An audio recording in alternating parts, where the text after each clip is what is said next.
Al día siguiente, temprano, Jesús les reunió y marchó a Jerusalén. Era el primer día de la semana.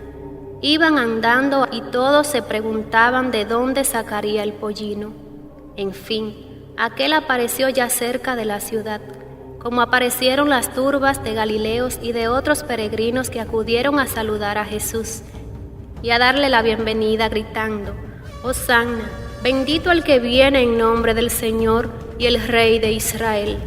Mi hijo, que en Galilea había rechazado el título de rey cuando se lo quisieron ofrecer las multitudes entusiasmadas tras la multiplicación de los panes y los peces, estaba ahora aparentemente encantado. No hacía nada para excitar al pueblo, pero les dejaba hacer y se le notaba alegre, rodeado de aquella gente que le aclamaba y le demostraba su cariño.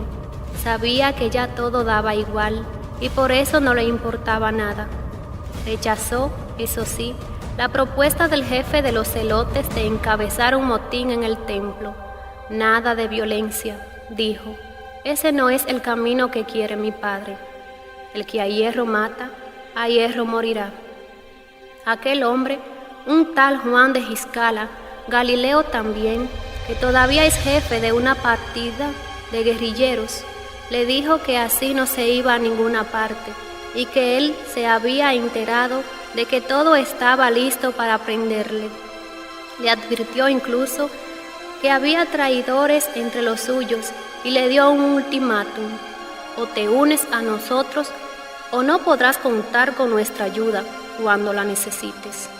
Mi hijo le contestó: según me contó luego, mis caminos no son tus caminos. Yo he venido a salvar lo que estaba perdido, no a aumentar la destrucción. Tú buscas implantar un reino que sea de este mundo, y yo lucho por un reino que no es de aquí. Tú crees en la fuerza, yo creo en el amor. Quizá pienses que vas a vencer y hasta es posible que ganes alguna batalla, pero serás derrotado. En cambio, yo voy a morir pronto, pero no tardaré en volver a vivir para siempre. Juan de Giscala se marchó enfurecido y creo que esa irritación, de la que pronto se enteraron los fariseos, fue decisiva en lo que ocurrió después, pues estos comprendieron que mi hijo no contaba ya con ningún tipo de apoyo, a pesar del aparente fervor popular que le rodeaba. Con todo, esa adicción a la gente, incluidos no pocos magistrados, le permitió permanecer en Jerusalén durante unos días y forzó a sus enemigos a buscar el modo de atraparle de manera oculta, sin que el pueblo se enterara, hasta que ya no hubiese ninguna posibilidad de retroceso. Volvió a Betania 2 días antes de la Pascua. Creo que lo hizo solo por mí, para darme el último adiós y recibir una vez más mis besos y mi consuelo, de los que tenía tanta necesidad en aquellas horas oscuras. Pasamos la mañana juntos. De nuevo prefirió que paseáramos por los caminos que comunican los huertos que hay alrededor del pueblo. Quería alejarse del bullicio de la casa y no deseaba testigos para lo que tenía que decirme. Le vi agitado. Si ante los demás mostraba siempre buen humor y una notable decisión, empujando a todos a cumplir la voluntad de Dios y recordándoles que lo que iba a suceder estaba previsto por el Altísimo, conmigo se desahogaba y no ocultaba su angustia, su temor e incluso sus dudas, que las tuvo. ¿Saben lo que fueron las horas de oración solitaria en el huerto de los olivos, mientras los demás dormían? Pero entonces no lo sabían, ni lo sospechaban siquiera. Acostumbrados a verle siempre firme, en pie, sereno y poderoso, se habían olvidado de que era también un ser humano. Pero yo, que le había llevado en mis brazos, no podía olvidar eso. Aquel hombre capaz de hacer los milagros más grandes era no obstante una persona, y como tal tenía sus momentos de tiniebla, sus angustias, sus tentaciones.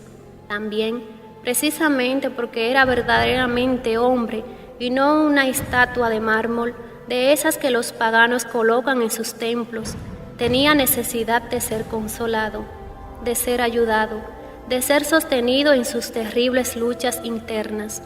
Eso los suyos no lo intuyeron, solo lo puede captar una mujer, y por eso creo que fuimos nosotras las que supimos ayudarle más en aquellos difíciles momentos. Pero ni siquiera las demás podían llegar a donde yo tenía entrada. Por eso, porque era su madre, y conmigo no tenía necesidad de fingir, de ocultar, ni tan siquiera de reservarse nada para no escandalizarme al ofrecerme el espectáculo de un hombre angustiado. Por eso es por lo que acudió a buscar mi apoyo cuando ya le faltaba poco para terminar su carrera y llegar a la meta.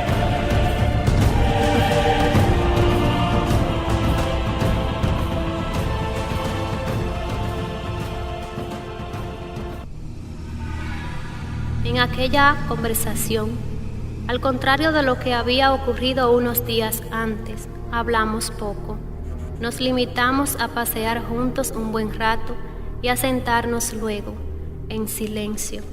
Cambiábamos frases muy de tarde en tarde, sin gran contenido, mientras yo notaba que le hacía un gran bien estar a mi lado. Me contó, eso sí, lo de la entrada triunfal en Jerusalén y la conversación con Juan de Giscala. Al final, cuando se acercaba la hora de la comida y era forzoso que regresáramos a la casa donde todos nos esperaban, me miró fijamente a los ojos y repitió: pase lo que pase, no dudes ni de mí ni del amor de Dios. Dios es amor, no lo olvides. Veas lo que veas, mantén la fe. Mamá, necesito tu fe. Entre tú y yo existe una comunicación única y sabré que sientes estés donde estés.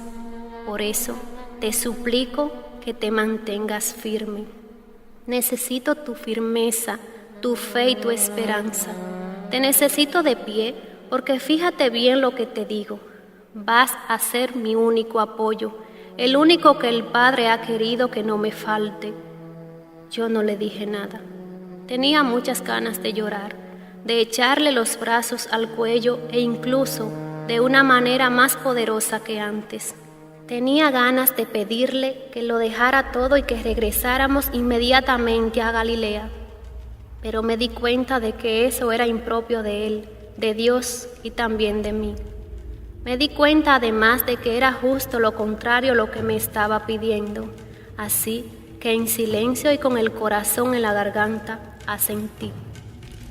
Cualquier palabra habría terminado en sollozos y eso no me lo podía permitir, porque habría servido solo para aumentar su pesar. Asentí y le besé la frente.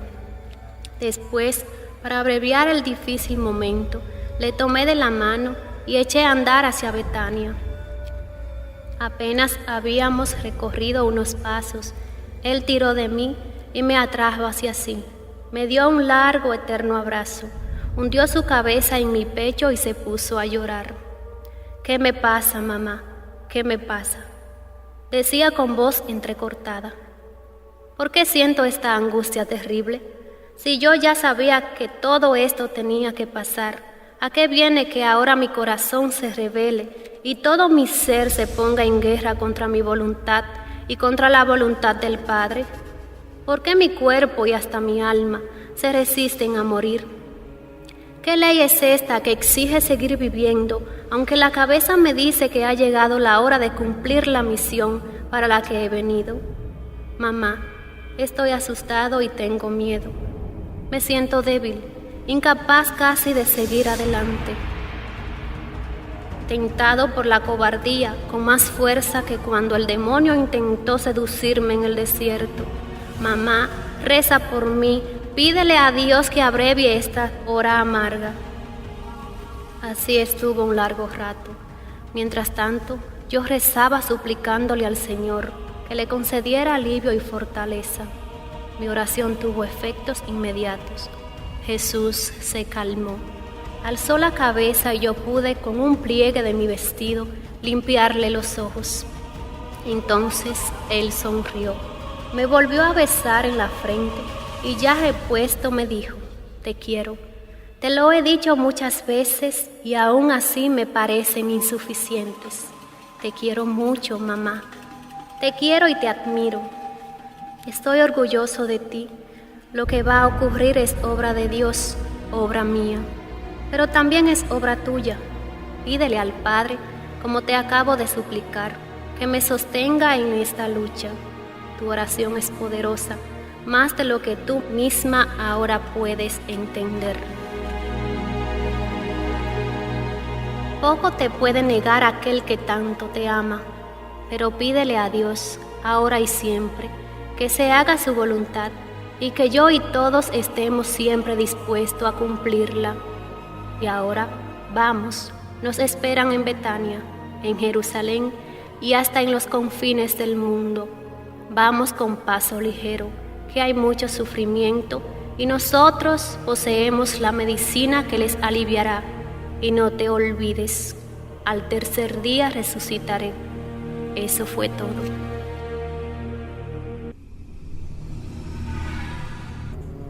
Al día siguiente, después de comer, salieron hacia Jerusalén. Él había decidido que ese era el día en que debían celebrar la Pascua. Nosotros no lo entendíamos bien, pero pensamos que se debía a que quería celebrar una fiesta especial con los suyos. Yo me imaginaba que deseaba estar en intimidad con sus amigos, lo mismo que había estado conmigo bajo los olivos. Él no me había dicho nada de lo que iba a ocurrir en la fiesta, ni tampoco después, aunque sobre esto no tardé en intuir que el momento final había llegado. Se despidió de todos los de la casa de Lázaro con un hasta pronto. Uno a uno fue abrazándolos y besando su frente, al tiempo que hacía sobre ellos aquella señal todavía misteriosa para todos y que yo le había visto hacer sobre su padre y sus abuelos, la señal de la cruz. Cuando llegó a mí, el abrazo fue más largo y más tierno, pero no hubo nada más. Solo, ya al final, cuando estaba en la calle, se volvió y me dijo: ya lo sabes, Dios es amor, siempre. Hasta dentro de 3 días, mamá. Los demás, que no sabían qué pensaba estar fuera ese tiempo, se sorprendieron y cuando se hubo marchado me preguntaron qué había querido decir. Yo, que lo intuía, me encogí de hombros y les respondí: ya saben, cosas suyas. Quizá es que no vengan mañana a celebrar la Pascua con nosotros, y como al día siguiente es sábado, habrá pensado regresar el primer día de la semana. Le vi marcharse por el camino sombreado por los olivos. El sol todavía estaba alto y hacía calor. Pronto se sumergió en el grupo que ellos formaban. Grupo alegre, pues como niños que ignoran el sufrimiento de sus padres, iban contentos camino de Jerusalén, con la miel aún en los labios, después del éxito obtenido pocos días antes, cuando su entrada majestuosa en Jerusalén. Solo, al final, poco antes de que un recodo del camino me lo quitara de la vista, se volvió y me miró. Estábamos lejos, pero supe que sufría. Alzó su mano y yo la mía. Ambos las agitamos en el aire, como si quisiéramos detener el tiempo y estrecharnos en un abrazo que no tuviera fin. Luego desapareció de mi vista. Fue la última vez que le vi sano, fuerte, hermoso y alegre. Ya no volví a contemplar su dulce rostro hasta que le vi desfigurado en la calle de la amargura.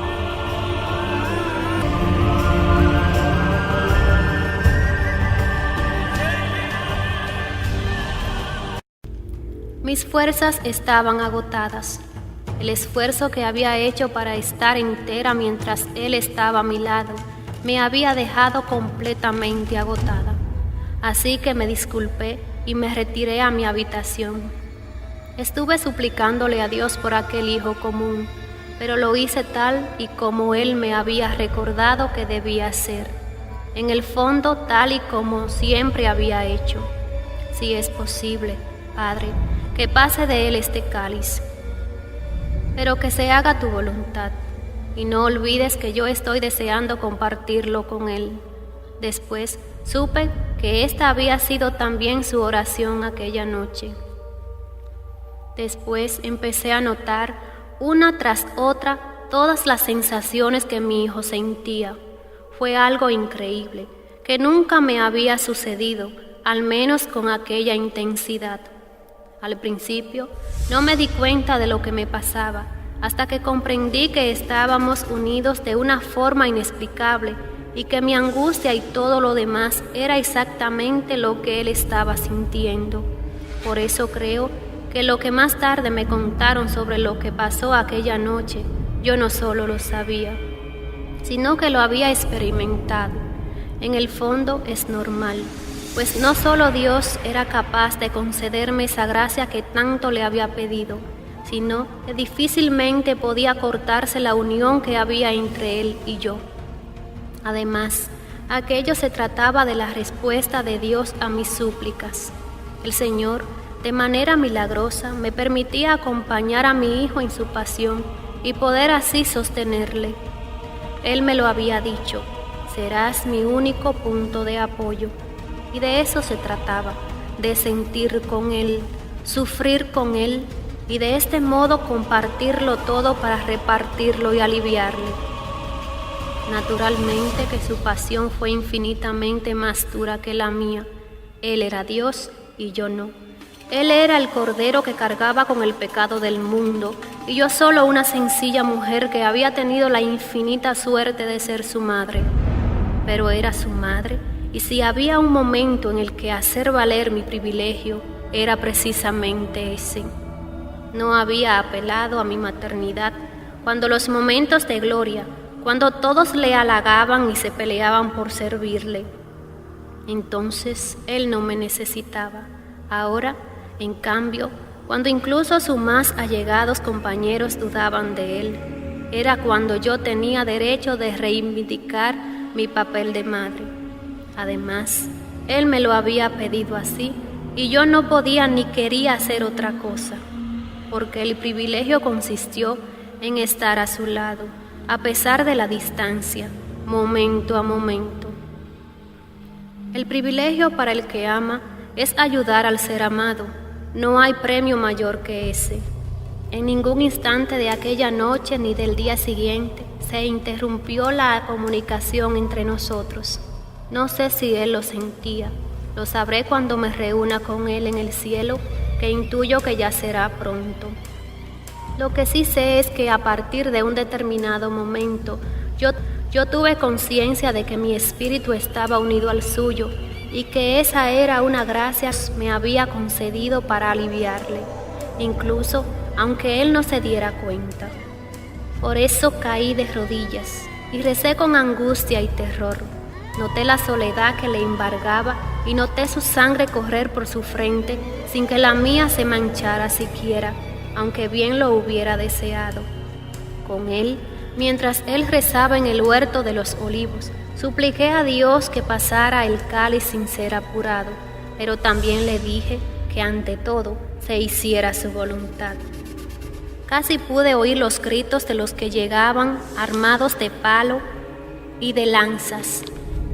Sentí perfectamente un beso miserable, el beso del traidor en su mejilla y en la mía, y me estremecí como nunca antes lo había hecho, pues por primera vez noté el aliento del maligno cerca de mi cara, y luego todo lo demás, y que constituyó su pasión espantosa.